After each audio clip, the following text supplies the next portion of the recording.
अस्सलाम वालेकुम साਰਿਆਂ ਨੂੰ एक नवी वीडियो ਦੇ ਵਿੱਚ। तो दोस्त यार कुछ ਪੁੱਛ ਰਹੇ ਸੀ ना तो अपना ना ਜਿਹੜੇ दोस्त ਪੁੱਛ ਰਹੇ ਸੀ मेरे को कि ना ATS ट्रैक्टर की यार प्राइस की है। ATS ट्रैक्टर यार मैं पहले थोड़ा जिहा उनका तारफ करवा देवां।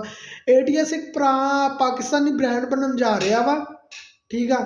ATS मैं खुद ATS 85 मैसी फरगूसन के अंदर अपना जो मेरा ट्रैक्टर आ ਉਹਨੂੰ कोई मसला बनता तो मैं खुद ATS का ही पार्ट्स यूज़ करता। कोई ये लुकी छुपी गल कोई नहीं आ।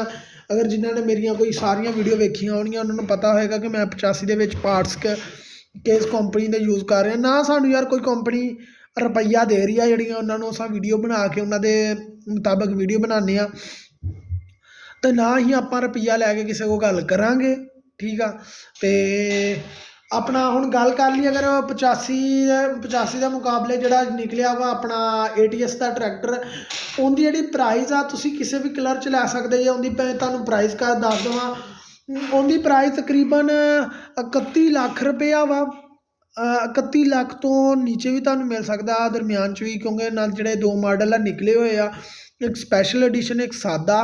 इन्हां थोड़ा कोई फर्क है, जोड़े कोई लैन वाले होणगे उन्होंने थोड़ा गौर नाल ले लियो।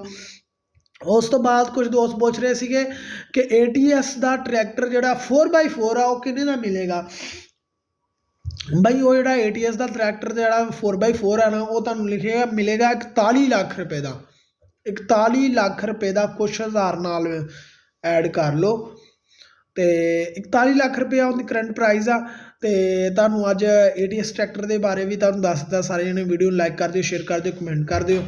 ओके हो गया।